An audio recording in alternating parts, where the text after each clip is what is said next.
Hey everyone, on request from a couple of you, I'm going to make a short video about the attachment sites of muscles of the lower limb. Okay, I'm going to try and keep this short, or as short as possible. Okay, so the proximal attachment of the gluteus maximus is, as you can see along here, this is highlighted now, it's kind of the posterior ilium, posterior to the gluteal line, a little bit on the posterior surface of the sacrum as well, coccyx, and the sacrotuberous ligament, which is actually not in view right now because we'd have to add those ligaments in, like you can see here now. Let me get rid of them, that just makes things way too messy though. So the distal attachment of the gluteus maximus is more than one, right? Part of the gluteus maximus will distally attach into the gluteal tuberosity of the femur, which is right there.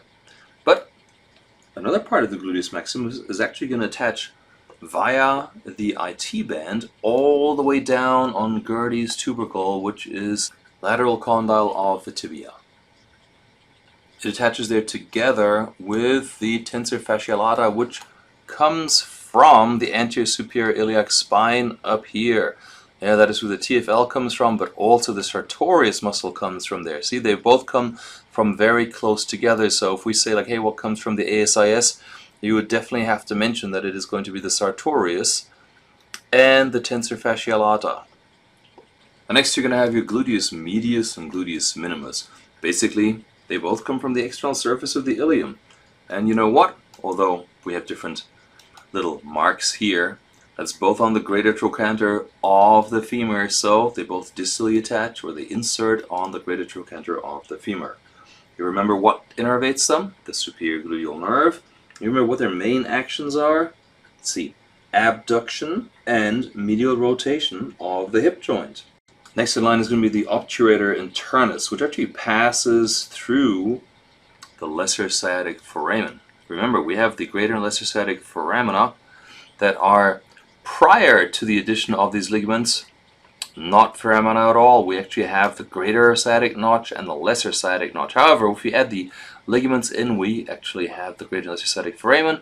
And look at this here. This here in pink is actually part of the proximal attachment, or the origin of the obturator internus, right along here and here and there.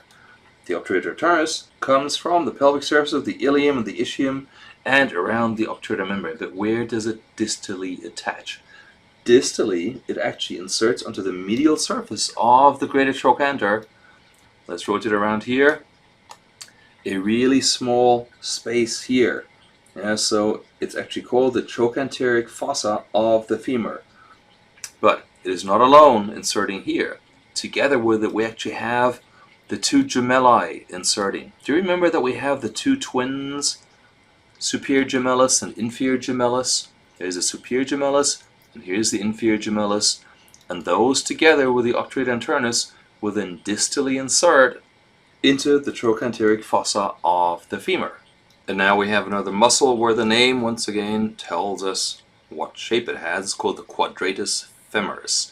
The quadratus femoris actually comes from the lateral border of the ischial tuberosity, and distally it'll insert over here. See, this is a region between the greater and lesser trochanters of the femur, so that's actually the intertrochanteric crest. There's the origin of the quadratus femoris, and there is the insertion of the quadratus femoris. Okay, so now why don't we just go ahead and turn this whole thing around and see what we can appreciate from anteriorly, right? Oh boy. Okay, seems like something's going on here. Right here, we actually have the iliacus muscle. The iliacus originates, as you can see, mainly from the iliac fossa, but also a little bit from the iliac crest, the ala of the sacrum, and, if we could see them, from the sacroiliac ligaments. We can't see the proximal attachment of the psoas muscle because the psoas attaches to about T12 to L5 to the vertebrae and the discs. However, if we imagine the psoas muscle was kind of medially here, you know, there's a muscle that's called the iliopsoas, which is the fusion product of the iliacus and the psoas. And then this muscle, or the joint muscle, will go deep to where the inguinal ligament would be between the pubic tubercle and the ASIS, and distally would insert right about there on the lesser trochanter of the femur. And if something comes from here and then inserts on the lesser trochanter of the femur, it spans across the front. You can imagine if this muscle contracts, if the muscle comes from here and attaches there and contracts, it will actually move the femur in a way which results in flexing of the hip joint.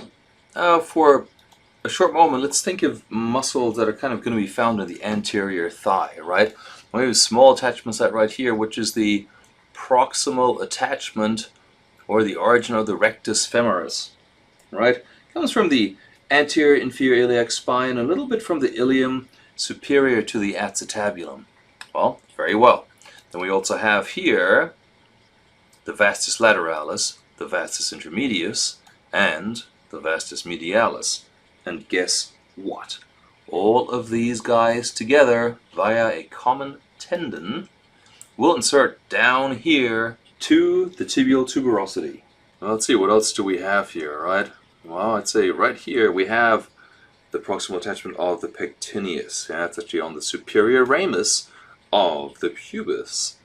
Distally, it'll attach on something called the pectineal line of the femur. Let's see if we can find it. We're going to rotate, rotate, rotate, and see right about there. That is the pectineal line of the femur. Okay, so the pectineus will originate over here, and then insert down there.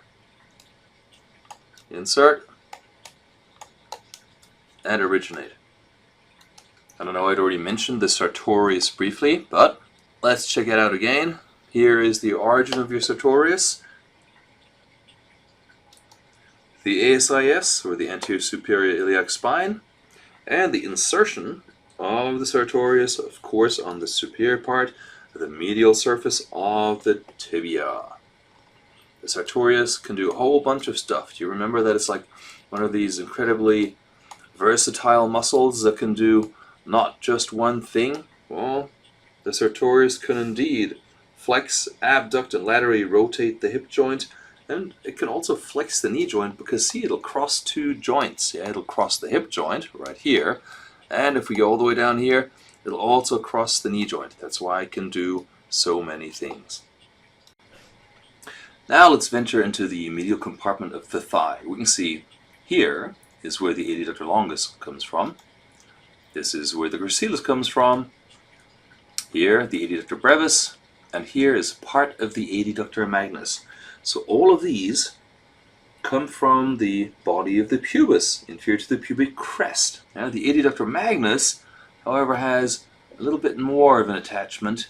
You can see it also comes from down here, which is the ischial tuberosity, right?